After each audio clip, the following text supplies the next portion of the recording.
1970년대만 해도 어떤 국가 간의 문화적 교류 그리고 어떤 서로 간의 어떤 소위 여행한다는 것 자체도 그렇게 쉽지 않았어요. 오늘날보다 굉장히 제한적인 상황 속에서 살았다. 그런데 한 젊은 미국인 목사가 영국의 유서 깊은 웨스트민스터 교회의 담임 목사가 된다는 것은 상당히 이례적인 일이었어요.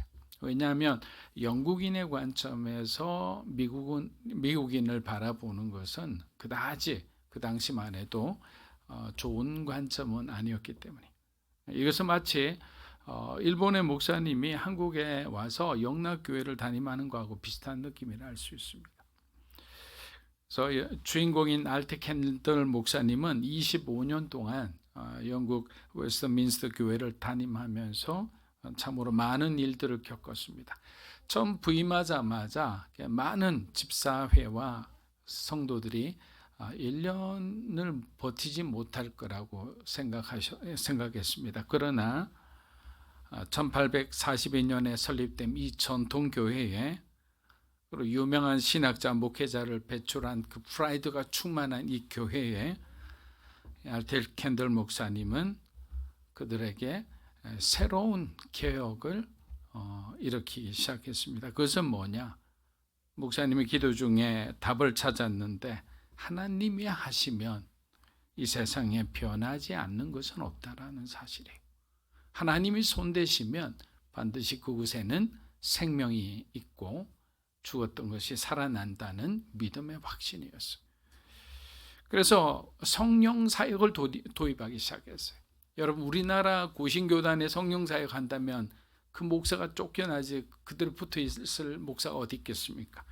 그런데 웨스트민스터 교회에 소위 카리스마틱 티칭을 한다고 하니까 사람들이 어마어마하게 반발한 거죠. 그래서 삶의 위기에 직면해서나 항상 하나님께서는 신실한 성도들을 준비하고 계셨고 그들의 지지로 어려운 위기를 넘겼다고 했습니다.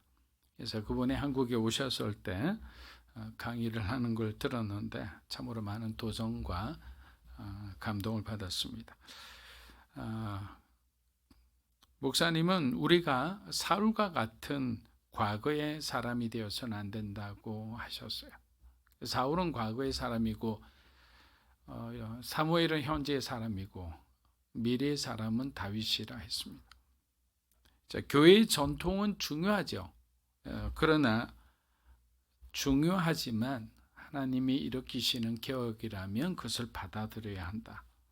왜? 예수님의 삶은 개혁 그 자체였기 때문에 새로운 어떤 시대를 선포하셨고 그들에게 새로운 꿈과 소망을 주셨기 때문에 바리새인들과 서기관들 그들이 만든 전통과 유전 그것 자체로는 사람을 살리기는커녕 오히려 그 사람들을 그 율법에 가두고 오히려 생명을 얻지 못하는 그런 어떤 불행한 삶을 살게 했기 때문입니다. 예수님이 하나님 나라에 대해 말씀하시자 백성들은 하나님 나라를 기대하기 시작합니다.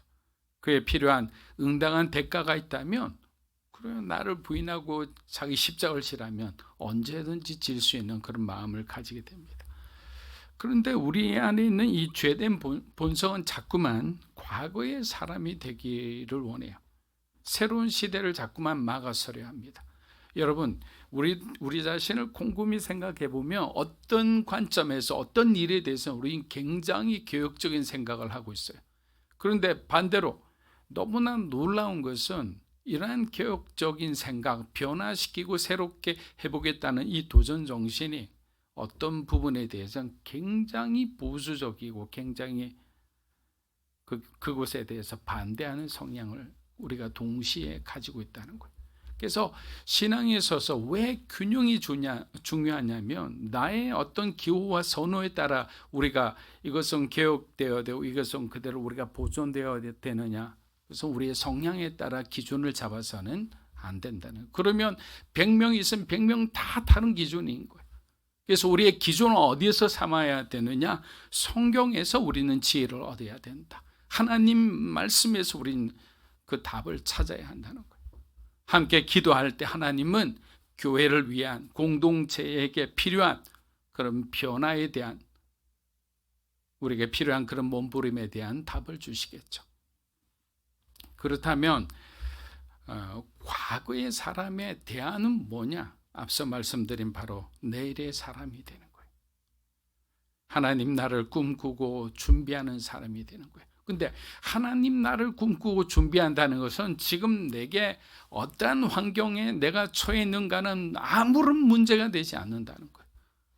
우리는 항상 그래요. 좋은 환경, 그리고 모든 것이 이제 딱딱 채워졌을 때 뭔가를 이룰 수 있다고 생각하지만 하나님의 나라는 그렇게 되지 않아요. 우리가 성경의 인물을 통해서 우리는 다 볼 수 있잖아요. 하나님은 하나하나씩 단계별로 이루시다가 우리가 준비되면 그 순간에 뭐 폭발하듯이, 마치 홍해가 갈라지듯이 놀라운 기적들이 일어나죠. 그리고 난 계속 곱하기 하듯이 어마어마한 수로 그 축복이 배가 되는 것을 봅니다. 다윗 왕은 내일의 사람으로 가장 좋은 본보기입니다. 왜? 다윗은 자신의 왕위에 집착한 사람이 아니에요. 그보다는 하나님의 법궤를 어떻게든지 예루살렘으로 되돌리고 메시아의 길을 준비하는데 그는 집중했습니다. 그는 하나님을 위해 성전을 짓고 싶었으나 하나님은 솔로몬에게 성전 건축을 허락하셨어요. 그럼 다윗은 여기서 절망하느냐? 여기서 그냥 하나님에 대해서 불만을 품느냐? 그렇지 않아요. 조금도 실망하지 않았어요. 오히려 자신의 아들의 어떤 데에 가서 성전 건축이 일어나는 데 대해 준비할 수 있는 그 역할이라도 주심에 대해서 감사했던 거예요. 사랑하는 여러분, 우리 모두는 주인공이 되고자 하는 그런 본능적인 그런 마음을 가지고 있어요. 어느 공동체 가든지 내가 가장 중요하고 내가 주목받는 사람이 되고 싶어 합니다. 그런데 진정한 위리 사람은 모두가 주님 안에서 행복한 삶을 살도록 기꺼이 내가 양보할 수 있는 거예요. 내가 먼저 희생할 수 있는 사람이. 내일의 사람이라는 것은 어떻게 보면 세상의 가치와 반대로 살아가는 사람이. 세상은 경쟁해야 돼요. 투쟁해야 돼요. 쟁취해야 돼요. 그 사람을 우리가 밟고 지나가야 되는 거예요. 근데 하나님 나라는 그게 아닌 거예요. 예전에 말씀드린 것처럼 예수님은 찌를 수 있는 어마어마한 권능을 가지셨으나 예수님은 찌르지 않고 찔리셨다고 그랬습니다. 그 찔리심으로 인해서 과거와 오늘과 미래의 그 모든 인류의 죄가 사함받고 그들에게 구원의 길을 열어주신 것처럼 우리가 양보하는 것, 우리가 관용하는 것, 우리가 그들을 이해해 주는 것, 함께 합력하고 협력할 수 있는 것은 대단한 내일의 사람의 소질이다. 이렇게 말할 수 있습니다. 마틴 로이드 목사님이 소천하신 후에도 사모님이 계속 교회를 나오셨다고 합니다. 그때마다 많은 교제를 나누셨는데 목사님이 사모님의 지혜를 얻고자 이런 부분에 대해서 한번 나눈 적이 있었습니다. 사모님, 영원한 형벌에 대해 어떻게 생각하십니까? 선한 사람과 악인에 대해서 어떻게 생각하십니까? 그래서 사모님의 답이 창세기 18장 25절을 가지고 답을 했습니다. 저는 제가 이해하지 못하는 일들에 대해 항상 창세기 18장 25절 말씀을 의지하며 살아갑니다. 세상을 심판하시는 이가 정의를 행하실 것이 아니니까. 항상 이런 어떤 말을 딱 들을 때마다 가슴이 참 먹먹해지는 것 같아요. 이분들은 정말 말씀을 잘 이해하고 그 말씀의 능력을 알기에 말씀을 붙들고 살아가는구나. 우리가 그렇잖아요. 어려울 때는 어떤 말씀을 내가 붙들어야 되지? 사실 암송하고 있지 않으면 찾아서라도 봐야 되는데 우리는 세상에서 어떤 사람에게서 아니면 나의 어떤 정서적 감성적인 걸 채워주는 어떤 다른 도구에서 위로를 얻으려고 하는 거예요. 그런데 진정한 답은 바로 성경에 있다는 거죠. 말씀에 있다는 거예요. 바울은 데살로니가 전후서를 종말론적 관점에서 기술했다고 말씀드렸습니다. 데살로니가 성도들 가운데 바울이 전하는 재림을 잘못 이해하고 오해해서 마치 예수님께서 내일이라도 오실 것 같은 그런 소문들이 막 퍼졌습니다. 살다 보면 이런 소문이 긍정적인 영향보다는 부정적인 영향이 더 많다는 것을 우리는 직감적으로 체험하고 있습니다. 소위 카드라라는 말은 사실 귀에 담지 않는 것이 가장 좋습니다. 지금처럼 그때도 이러한 소문의 위력은 대단했습니다. 감기 걸린 사람이 여러분 한 10명만 거치면 이미 막 방금 장례를 마치고 돌아왔다 이런 말로 이렇게 막 퍼질 수가 있는 거예요. 그런데 보니까 뭐라고 되느냐, 일단의 사람들이 이제 서서히 한 사람씩 방종하기 시작하는데 이런 말을 해요. 마시고 죽자, 먹고 죽자, 실컷 즐기고 죽자. 그러니까 교회 내 어마어마한 방종의 모습들이 나타나기 시작하니까 위기를 느끼고 디모데를 통해서 또 그곳에 있는 사역자를 통해서 소식을 듣고 바울이 급히 1년도 안 된 시점에 데살로니가 후서를 적었다고 했습니다. 여러분은 만일 한 달 후에 주님이 오신다고 했을 때, 정말 오신다고 했을 때 여러분은 남은 한 달 동안 어떻게 하며 시간을 보내시겠습니까? 반대로 질문하면 죽음을 한 달밖에 남지 않았다면 이제 죽는 날이에요. 그럼 여러분은 그 시간을 어떻게 보내시겠습니까? 그러니까 우리는 주님을 맞이할 때 너무 막역하게 생각할 때가 있어요. 징조라는 것은 주님이 이제 가까이 오실 때가 얼마 남지 않았다라는 것을 우리에게, 그리스도인들에게 말씀해 주시는 거예요. 그런데 그 시간을 어리석게 이렇게 먹고 마시고 이러면서 내가 그동안 해외여행 못했으니까 그냥 실컷 하자 이런 식으로 보내는 사람이 있죠. 근데 우리에게는 뭡니까? 단 한 사람이라도 구원받지 못할 사람들을 찾아가서 복음을 전하고, 부모님이 믿지 않는다면 목숨을 걸고 모세처럼 자기의 목숨을 하나님이 거둬가더라고, 나를 구원하지 말고 우리 부모님을 구원해달라고 하나님 앞에 애걸복걸하면서 그렇게 간절히 그렇게 기도할 때 하나님은 그 남은 짧은 시간에도 놀라운 구원의 역사를 이루어 주실 줄 믿습니다. 데살로니가 4장 13절 우리 한번 읽어보겠습니다. 형제들아, 자는 자들에 관하여는 우리가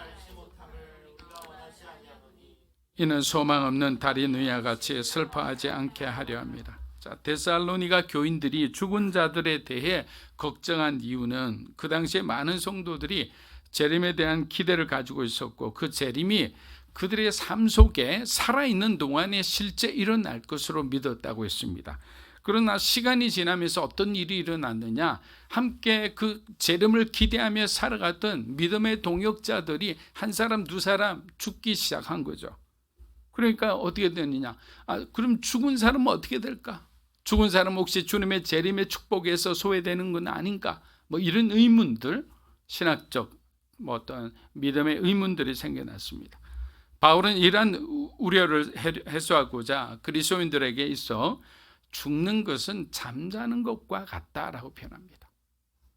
그래서 주님이 재림하셨을 때 소위 잠자는 자들, 죽은 자들이 먼저 부활하고 그리고 그 당시 살아남은 자들이 그 뒤를 따를 것이다 라고 합니다. 사랑 여러분, 세상에 시작이 있으면 반드시 끝이 있다는 것이 기독교 역사관입니다. 창세기의 베레시트, 태초에란 말이 끝이 있는 시작이란 뜻이라고 말씀드렸습니다. 그래서 하나님은 창조하실 때는 이미 시작이 있지만 바로 끝이 있는 시작을 만드셨다는 거죠. 이를 우리는 직선적인 역사관이라 말합니다. 우리는 때때로 신앙과 현실 사회에서 그래서 심각하게 방황하기도 합니다. 왜? 이 땅에 살고 있기 때문이에요. 땅의 어떤 땅 중심적인 사고관과 세계관에 영향을 받고 있기 때문에, 그래서 자연스럽게 어떤 세상적인 중심으로 우리가 생각하고 그쪽으로 기울기도 합니다. 그런데 교회 오면 여러분 어떻습니까? 교회 오면 성경적인 가치관을 가르쳐요. 여러분은 하나님에 속한 사람임을 선포하게 합니다.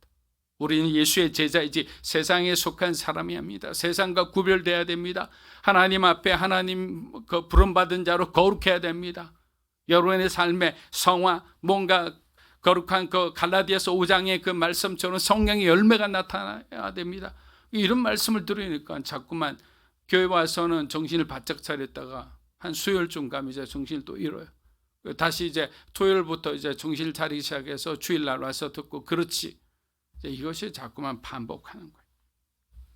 그렇게 우리의 영적인 정체성이 모호해지기 전에 분명한 우리 안에는 성경 중심의 신앙으로 예수 그리스도 중심의 신앙으로 무장해야 된다는 거예요.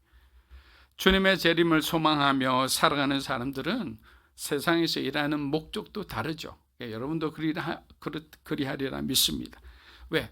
개인의 내가 중심이 되고 내가 영광받고 나의 모든 주변의 것이 계속 불어나고 축적되는 것이 아니에요. 교회는 또 하나님의 부르심 받은 그리스도인은 사실은 나눔의 삶이죠. 복음도 나누어요. 축복도 나누어요. 초대교회에서 우리에게 그런 어떻게 살아가야 되는지 모델을 보여주셨어요. 그래서 우리는 어떤 축복을 유통하는, 흘려보내는 사람이지 그것을 만드는 사람이 아니다. 데살로니가 후서 2장 13절에서 14절 다시 한번 읽어보겠습니다. 13절 14절 한번 읽어보겠습니다.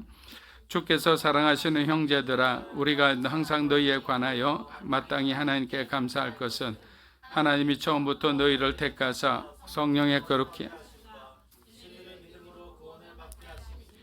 이를 위하여 우리의 복음으로 너희를 부르사 우리 주 예수 그리스도의 영광을 얻게 하려 하십니다.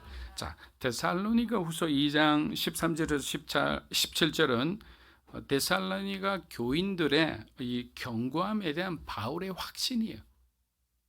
이게 바울의 믿음이에요. 자, 그게 어떻게 나타났느냐? 교회나 직장에서 무엇을 맡겨도 해낼 수 있을 것 같은 그런 든든함이 드는 사람들이 있죠. 바울에게 데살로니가 교회가 바로 그런 든든한 어떤 교회였던 거예요. 이는 바울의 자랑이기도 하죠. 힘들 때마다 바울을 가장 많이 도와줬던 빌립보 교회 같은 교회는 굉장히 헌신된 교회죠. 그의 사역의 동역자와 같습니다. 데살로니가 교회는 아직 세워진 지 얼마 되지 않았지만 믿음의 본보기가 되어서 그 지역, 소아시아 지역에 데살로니가 교회 이름이 너무나 유명하게 알려져 있었습니다. 바울은 먼저 2장에서 감사의 말로 시작합니다. 그런데 바울이 감사하는 이유는 뭘까요? 바로 12절의 내용 때문입니다. 사단의 미혹을 받은 자는 진리를 사랑하지 않고 믿지도 않아 결국 하나님의 심판을 받게 되었는데 너희들은 그러한 어려움과 핍박 가운데서도 하나님을 의지하고 끝까지 믿음에 있는 너희들의 모습이 대단하다는 거죠. 이것은 뭐냐? 하나님이 그들을 붙들어 주셨기 때문에, 하나님이 믿는 자를 지키고 보호해 주셨기 때문에, 하나님은 우리의 직장과 우리의 사업과 우리가 하는 것, 그런데 이것이 하나님으로부터 우리가 허락받은 것이라면 그곳에는 반드시 공급하심이 있고 하나님의 보호가 있는 거예요. 그래서 항상 그걸 지켜라는 거예요. 이것이 from God, 하나님으로부터 왔는지 누구로부터 왔는지 그것을 우리가 항상 분별을 하는 것이 중요한 거예요. 왜 하나님 축복해 주시지 않나요? 하나님께서 일을 하게 해놓고 근데 하나님은 내가 그런 일을 너보고 일을 하라고 한 적이 없는데 라고 대답하면 얼마나 당황스럽습니까? 그래서 가장 첫 번째 단계 모든 일을 할 때는 하나님의 뜻을 묻는 과정이 필요하다는 거예요. 13절을 보면 사단의 지병 공격에도 하나님께서는 데살로니가 교회 성도들을 사랑하셔서 그들이 진리를 믿고 구원에 이르게 하십니다. 바울의 감사는 하나님 은혜에 대한 감사요, 그까지 복음을 견디고 버텨준 데살로니가 성도들의 믿음에 대한 감사였던 겁니다.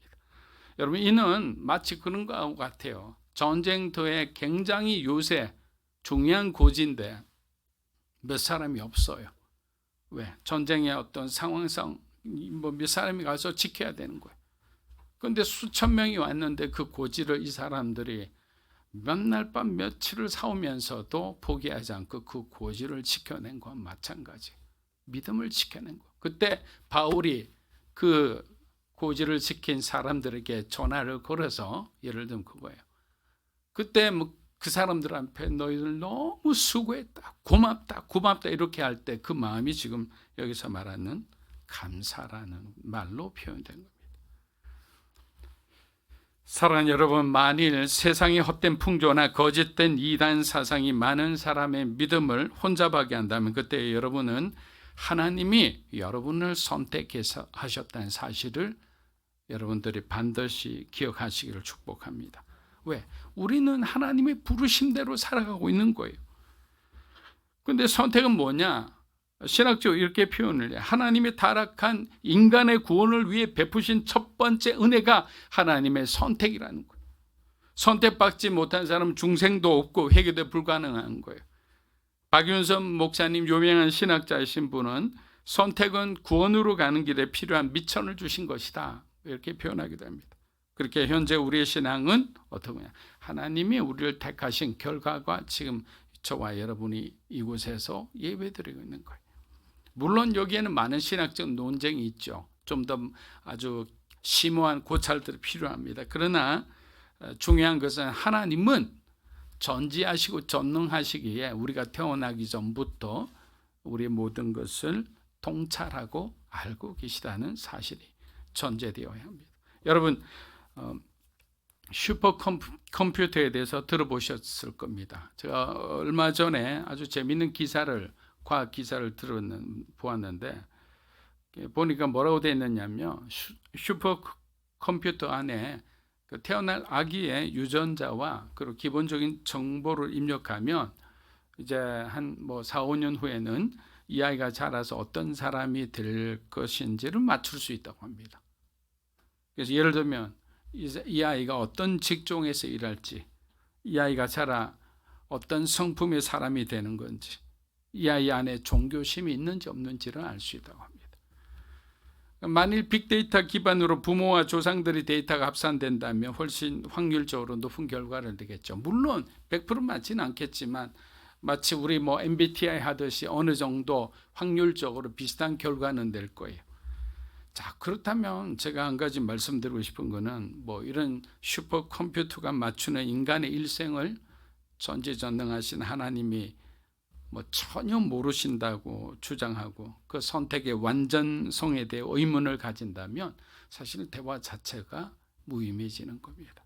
그리스도인은 하나님의 완전성과 온전하심과 전지전능하심에 대해 조금도 의심하지 않기 때문에 성경의 이 모성을 믿고 지금까지 여러분들이 신앙생활을 하는 거예요. 그런데 만약 성경에 오류가 있다, 하나님에 대해서 뭔가 부족한 분이다, 하나님의 전지전능의 결함이 있다, 이렇게 하면 우리의 믿음은 그때마다 흔들리겠죠. 그때마다 확인하고 싶어 할 거예요. 그런데 하나님은 확인할 필요가 없는 분이에요. 완전하신 분이시잖아요. 그래서 우리는 그분을 의지하고 매일매일 그리스도인으로서 기쁨의 삶을 살아가며 하나님 앞에 영광 돌리기 원하는 것입니다. 데살로니가후서 2장 15절에서 17절입니다. 그러므로 형제들아, 굳건하게 서서 말로나 우리의 편지로 가르침을 받은 전통을 지키라. 우리 주 예수 그리스도와 우리를 사랑하시고 영원한 위로와 좋은 소망을 모든 선한 일과 말에 굳건하게 하시기를 원한다. 자, 사도 바울의 공고는 두 가지로 요약됩니다. 굳건하게 서라, 그리고 하나는 꽉 붙잡아라.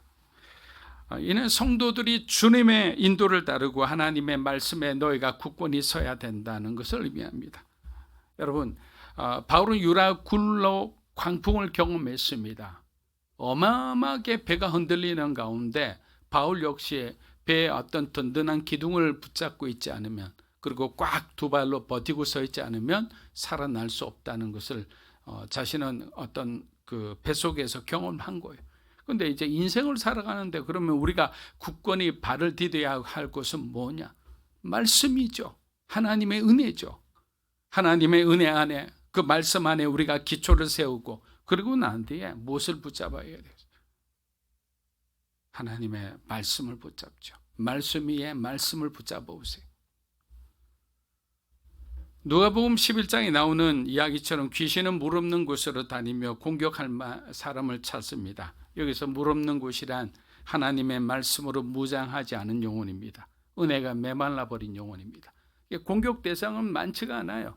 이 사람 보니까 매일 큐티를 해요. 새벽 기도 열심히 해요. 주일 예배 열심히 드려요. 하나님과의 개인적인 독대의 시간을 통해서 늘 하나님께 기도하고 자기 자신의 부족함을 돌아보는 사람이에요. 공격할 수가 없죠. 근데 교회도 다니지 않아요. 예배도 보지 않아요. 말씀도 멀리합니다.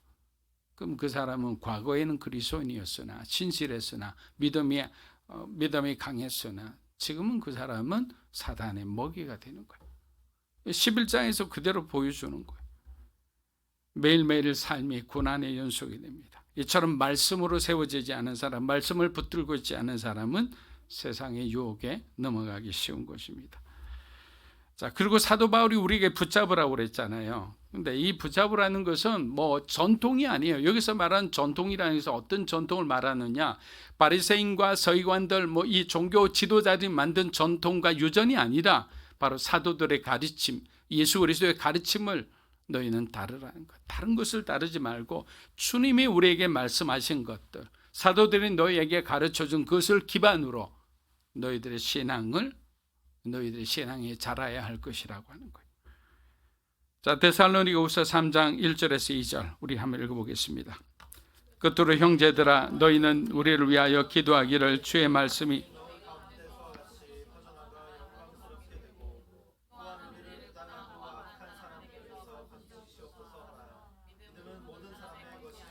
자, 바울은 교회에게 기도를 요청합니다. 그는 영적으로나 도덕적으로 데살로니가 교회를 인도하는 리더입니다.